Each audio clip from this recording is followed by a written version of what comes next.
kun kepingat dah Abu Lahab yang kejut mak dia waktu orang meninggal hemat tapi tak orang kena meninggal baik na Abu Lahab di samping ya baik na Abu Lahab di samping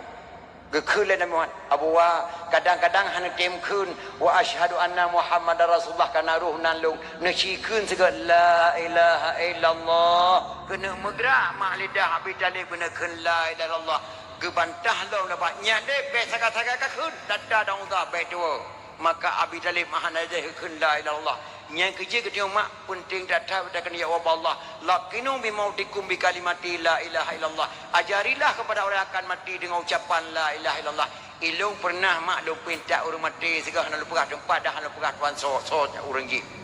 batai kena abimu lu pinta apa baik dua-dua nak kun asyhadu an la ilaha illallah dijawab hanjek ku kun le tung kuandi hanjek tu kun le tung kuandi je dah kau nak kun bahkan asyhadu an la ilaha illallah hanya nakun